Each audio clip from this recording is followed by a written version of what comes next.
Before we begin this video, I would like to commend and do a big clap to Digital Extremes for the Heart of Deimos update. Honestly, I wasn't sure at first that a new open world would be fitting for the next big update, but after seeing what they have done, and what they have achieved despite the pandemic crisis that we are experiencing right now, I'm 100% stoked and looking forward to this new major update. So, what you'll be seeing here is some sort of summary on what you can expect on the Heart of Deimos update. If you somehow did not watch the stream, and want to avoid any spoilers before its August 25th launch date, then I suggest that you turn around. But if you're a curious cat, and want to see a glimpse of what is coming with this new Infested-themed update, then join me a couple of minutes, as we will talk about each of the things that were revealed on Tennocon Live. So first, let's talk about the new player experience. Remember that badass cinematic trailer that Warframe has in the past? That one with my sweet Mag being extremely powerful in a couple of minutes? Well, it turns out that it will be arriving with the new Heart of Deimos update. If you are a new player, then you will experience this new quest at the very beginning of your playthrough. Digital Extremes also said that veteran players can somehow play this new player experience kind of thing, so no need to get grumpy and create a new account for this specific purpose only. Long story short, new or old, we will be able to play this new player experience. The next one that the developer tackled is the new Hydroid Deluxe skin, which will also be coming on the new Heart of Deimos update. This design is made by artist Liga in Yuzuka. Sorry if I murdered your name with my text-to-speech man. But anyway, the Hydroid Deluxe skin will be called Hydroid Rakam skin, and its bundle will include a custom attachment exclusive only for Hydroid, that trench coat that you see on the screen. Also, it will come along with a custom skin for Spear Gun, and it also has a custom skin for your Sentinel. Also on the reveal, we get to see the next Warframe, which will come out in the update. I have mentioned this on my recent Heart of Deimos leaks already, but now, we get to see a first look at the newly broken Warframe, Xaku. So this is the community-themed Warframe, and its idea is based on a frame that is made up of other Warframe parts, and the frame itself harnesses the power of the Void. How you like me now, Uncle Vor? So anyway, the frame does come with its custom dodge animation, and although we haven't seen the full extent of his power, we do witness that Xaku's abilities are capable of doing great things. In fact, my hands are itching to min-max this frame. Now, his first ability is called Xata's Whisper, and what it does is imbue all of this frame's weapon with void damage. Your equipped melee, primary and secondary will have added void damage once you turned on this ability. While it wasn't mentioned what mods scale with this ability, my guess is it should probably scale with power strength for the increase in void damage. Also, I'm seeing it scaling with duration since it looks like the ability expired on the demo. The second ability is called Grasp of Lock. What this ability does is create tendrils from the void which disarm enemies within an area and steal their weapon. So basically, it's a low-key disarm first, then it turns into Protea's turret later. It was also mentioned that when an enemy doesn't have any weapon, it will simply create a void entity object. I'm kind of interested that this ability does scale with enemy level, which means the higher the damage of the enemies, the more damage will deal with them. However, I don't want to expect too much, since I'm thinking that the number of enemies you can disarm might be tied to how much power strength you have in your build to somehow balance this ability. But this is just a wild guess, since we also need to take into consideration the amount of damage multiplier that power strength will give this ability. The thing I'm about 70% sure about this ability is that it will scale with range mods and duration. Again, I'm not 200% sure, so take this information with a grain of salt. Now, the third ability is also intriguing. It is called the Lost, and from what I have heard, this ability is composed of 3 distinct Warframe abilities. So basically what you'll get here is one ability with 3 options that can be selected through an ability wheel mechanic. The first distinct ability is called Deny, and it will allow you to shoot a void beam that damages enemies, well obviously. But it also creates some sort of crowd control of enemies managed to survive the hit. The second is called Accuse, and it creates a radial fissure that crowd control enemies within the area of the ability. From the looks of it, this ability is somehow similar to the likes of Lantern, wherein enemies will be dumbfounded for a couple of seconds if they got hit by the ability. The last distinct ability is called Gaze, and it's a wide area ability which Xaku will scream, and somehow entangle a target, and enemies which come close to the affected target will have their defense lowered. More specifically, their armor and shields will be reduced once they got hit by Gaze. Now the last one, Saku's ultimate ability is called Vast Untime, which shred this Warframe's armor and turn him into a butt-naked skeleton. It's a radial explosion which damages enemies hit by any shrapnel of your Warframe scrap armor, and they will be weak to void damage. Then they will get slowed, and you will have 75% damage reduction. Again, what mods scale with this frame's ultimate ability wasn't mentioned, but I got the feeling that this will be an ability that will have an energy drain. Also, I'm guessing that the damage reduction cap will be raised to 90%, and it will be affected by power strength.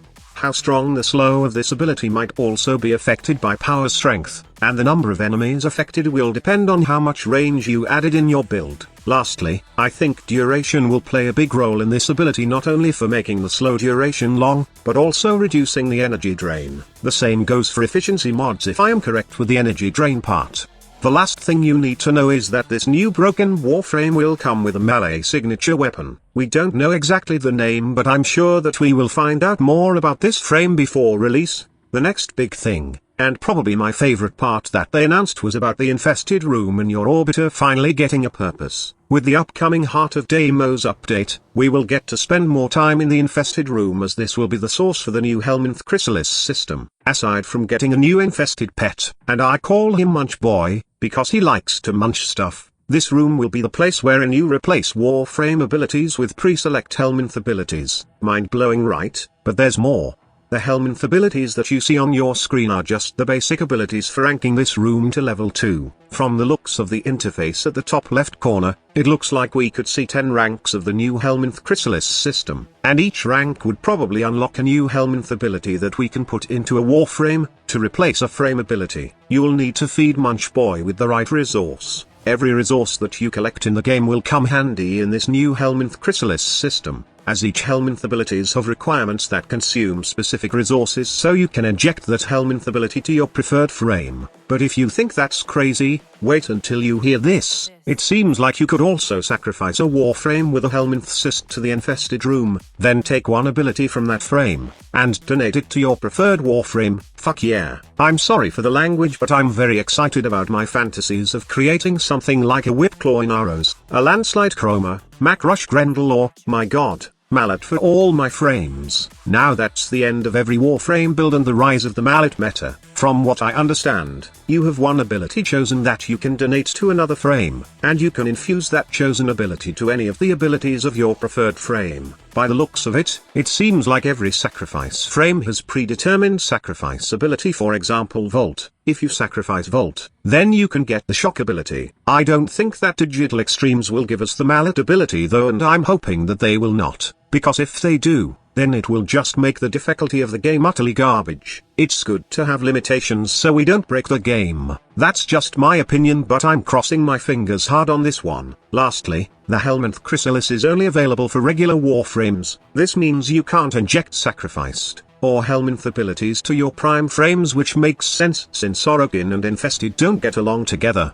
And the last part of the big reveal in the Heart of Deimos update, it looks like we are right with almost our speculations. It's a new tile set with a new open world area that you can freely roam. The new open world is called the Cambion Drift, and it's a world that is almost consumed by the Infested. Now, when I first knew that this was an open world update, I was skeptical since I was a little disappointed with the recent open world, which was Fortuna. Now that I finally saw it, I was amazed by this Infested world. The landscape is just majestic and it looks nasty, wild, and beautiful at the same time. Aside from the view, there is a couple of interesting stuff in the Cambion Rift, like the new Entrati family faction, which we were able to mention earlier in a leak video. We were right of the fact that this will be the faction fighting against the Infested in this world, and they are the only ones holding the infestation from consuming all of Deimos. It seems like we will not just help them for the sake of saving their asses, but also to preserve our Tenno powers. Mother, or the head of the Entrati family, did mention something about the Heart of Deimos encapsulating the origin of our powers. This is just a glimpse of the lore we will be exposing in this new update, along with the other Entrati family members that weren't shown yet in the reveal. Speaking of lore, it looks like we are wrong of speculating that the portal we have seen during the teaser trailer was hinting us of a raid comeback. It looks like this is a room for lores, and progressing through the main story of the Heart of Deimos update somehow unlocks some lores about the Entrati family, the infestation, And what the truth about the heart of Deimos? This was not mentioned, and it's just my speculation, but somehow, I feel that this room is more than just for knowing the truth about the story of this update, since it's only accessible by your operator. Then it could mean that we could also get new stuff for our space kid in this area. Again, this is just a wild guess, but it is most likely to happen. Whether we get it in this room or through another member of the Entrati family. Another part that they have shown on the Cambion Drift is life on the planet, living creatures like the infested dragonfly that you can ride in the world. The good part is, you can mount this new infested life form, and perform various moves like what you can do with your K-drives plus more. And when I say more, this means you can shoot and use your weapons while riding this infested organic vehicle. Also, they have showcased the new infested enemy types. I was so dumb with how good the model of each new infested enemy types, that I didn't bother in knowing their names. So, if you have watched the reveal, and somehow know their names, enlighten your noob leader on the comment box below. Boris was shown in the reveal. This infested unity is fast and agile and loves to slash you up close and personal. There's also an infested unit that grabbed a poor infested and throw it to Mama Tenno's face. And there's also this large worm-like infested that spits goo-like infested balls while swiping everything that it sees with its tentacles. There's also a weird-looking infested that spits some sort of lasers on its shoulder and also can ground slam using its head, I think. Visually they look great, but I'm hoping that they will somehow pose a threat to our frames. I'm not a big fan of just cosmetics. What I like is something that is both gorgeous and deadly, and I'm hoping for a challenging experience with these new infested enemy units. Well, I think we will get this kind of experience whether on launch or future updates, since I'm guessing that bounty missions in Cambion Drift will also have a hard mode treatment. Lastly, we get to see 3 new big bosses in this new open world. The first one that I want to show off is those Entrati meshs. It looks like these are guardians, created by the Entrati family to specifically guard something beneath the Cambion Drift. We don't have any good amount of knowledge about how hard can this fight be. From what I've seen, this new enemy type will somehow make my day. The last 2 bosses are those giant infested enemies that we have seen on the recent leak. It seems like they are the ones who will be deciding the day and night cycle of the world. There were not many details shown in the reveal, other than they are just big and intimidating. However, the ending of the reveal was mind-blowing. It looks like we will be fighting this new boss while driving a badass Entrati mesh. Judging from the previous boss fights that Digital Extremes gave us in their open world areas, I'm guessing that this is just the first phase of the boss fight. We could be fighting this giant infested thing within 3 to 4 phases, and although I don't want to overhype myself, I'm very excited that we can use those Entrati meshs in the new open world. So these are just a first look on what's coming on the new Heart of Deimos update. Let me know in the comments box below about what are the things you are most excited about on the new upcoming update. Don't forget to subscribe, as I will be reporting more Heart of Deimos updates before its release date on August 25th. I'm pretty sure that there will be more news and updates before the upcome arrives, so stick around, join the squad, and enjoy the content. Thank you so much for watching. Squad leader signing off. This is the future. Human error.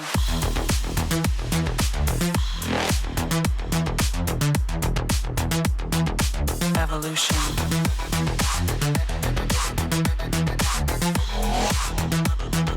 This is the future.